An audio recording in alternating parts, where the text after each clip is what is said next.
ಬೇಕಾದ ದಿವಸ ನಾನು ದಾವಣಗೆರೆ ಜಿಲ್ಲೆ ಪ್ರತಿ ತಾಲೂಕಿಗೆ ಬರ್ತೇನೆ. ಯಾರು ಮಾಜಿ ಶಾಸಕರಿದ್ದಾರೆ ಅವರೆಲ್ಲ ಮುಂದೆ ಚುನಾವಣೆಯಲ್ಲಿ ಗೆದ್ದು ಕರ್ನಾಟಕದಲ್ಲಿ BJP ಸರ್ಕಾರವನ್ನು ತರೋದಕ್ಕೆ ನಾವೆಲ್ಲ ಪ್ರಯತ್ನ ಮಾಡೋಣ ಅಂತ ಮಾತು ಹೇಳಿದ್ದೇನೆ. ವಾತಾವರಣ ರಾಜ್ಯದಲ್ಲಿ ನಮ್ಮ ನಿರೀಕ್ಷೆ ಮೀರಿ ಚೆನ್ನಾಗಿದೆ.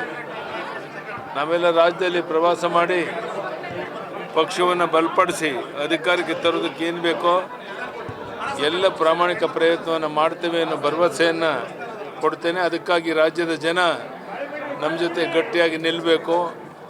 ಈ ಸರ್ಕಾರದ ಪೊಳ್ಳು ಘೋಷಣೆಗಳಿಗೆ ಬಲಿಯಾಗದೇನೆ ಎಲ್ಲರೂ ಒಟ್ಟಾಗಿ ನರೇಂದ್ರ ಮೋದಿಯವರ ಪಕ್ಷ ಭಾರತೀಯ ಜನತಾ ಪಾರ್ಟಿಗೆ ಬೆಂಬಲಿಗರಾಗಿ ನಿಲ್ಲಬೇಕು ಅಂತ ಕೈ ಜೋಡಿಸಿ ನಾನು ಈ ಸಂದರ್ಭದಲ್ಲಿ ಪ್ರಾರ್ಥನೆಯನ್ನು ಮಾಡ್ತೇನೆ.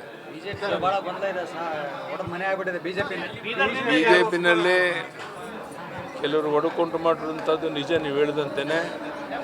ಈಗಾಗಲೇ ಕೇಂದ್ರದ ನಾಯಕರ ಗಮನಕ್ಕೆ ಎಲ್ಲವೂ ಬಂದಿದೆ.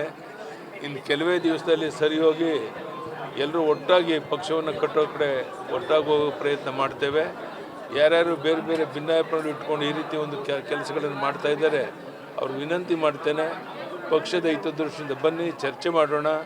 ಏನಾದರೂ ಕೊರತೆಗಳಿದ್ದರೆ ಸರಿಪಡಿಸ್ಕೊಂಡು ನಾವೆಲ್ಲ ಒಟ್ಟಾಗಿ ಪಕ್ಷವನ್ನು ಬಲಪಡಿಸೋ ಕಡೆ ಗಮನವನ್ನು ಕೊಡೋಣ ಅಂತೇಳಿ ಎಲ್ಲರೂ ನಾನು ಈ ಸಂದರ್ಭದಲ್ಲಿ ವಿನಂತಿಯನ್ನು ಮಾಡ್ತೇನೆ. ಬ್ರಿಟಿಷರನ್ನೇ ಓಡಿಸಿದ್ದಾರೆ, ಇನ್ನು BJP ಅವರು ಯಾವ ಲೆಕ್ಕ ಅಂತೇಳಿ ಶಿವರಾಜ್ ತಂಗಡಿಗರು ಹೇಳಿದ್ದಾರೆ. ನಾನು ಬೇರೆಯವ್ರ ಬಗ್ಗೆ ಯಾವುದು ಹೇಳೋದ್ರ ಬಗ್ಗೆ ನಾನು ತಲೆ ಕೆಡಿಸ್ಕೊಳ್ಳೋಕೆ BJP JDS ಬರುವಂಥದ್ದು ಹುಡುಗರು ಒಂದಾಗಿ ಮುಂದೆ ಹೋಗ್ತೇವೆ. ಒಟ್ಟಾಗಿ ಮತ್ತೊಮ್ಮೆ ಕರ್ನಾಟಕದಲ್ಲಿ BJP JDS ಸಮ್ಮಿಶ್ರ ಸರ್ಕಾರವನ್ನು ತರೋದಕ್ಕೆ ನಾವೆಲ್ಲ ಪ್ರಾಮಾಣಿಕ ಪ್ರಯತ್ನ ಮಾಡ್ತೇವೆ ಅನ್ನೋ ಮಾತನ್ನು ಈ ಸಂದರ್ಭದಲ್ಲಿ ಹೇಳ್ತೇನೆ. ಇದಕ್ಕೆ ಈಗಾಗಲೇ ಕುಮಾರಸ್ವಾಮಿಯವರು, ದೇವೇಗೌಡರು ಎಲ್ಲರೂ ಸಹ ಸಹಮತವನ್ನು ವ್ಯಕ್ತಪಡಿಸಿರೋದ್ರಿಂದ ನಾವು ಇವರು ಒಟ್ಟಾಗಿ ಒಂದಾಗಿ ಹೋದರೆ ಪಕ್ಷವನ್ನು ಇಲ್ಲಿ ಅಧಿಕಾರಕ್ಕೆ ತರೋದೇನು ಕಷ್ಟ ಆಗೋದಿಲ್ಲ. ಆ ದಿಕ್ಕಿನಲ್ಲಿ ನಾವಿಬ್ಬರು ಒಟ್ಟಾಗಿ ಸೇರಿ ಪ್ರಾಮಾಣಿಕ ಪ್ರಯತ್ನ ಮಾಡ್ತೇವೆ. ಅದು ಯಾವುದೂ ಆಗೋದಿಲ್ಲ. ಅದು ಯಾರೋ ಕೆಲವರು ಉದ್ದೇಶಪೂರ್ವಕವಾಗಿ ರೀತಿ ಅಪಪ್ರಚಾರ ಮಾಡ್ತಾರೆ. ಅದಕ್ಕೆ ನಾನು ತಲೆ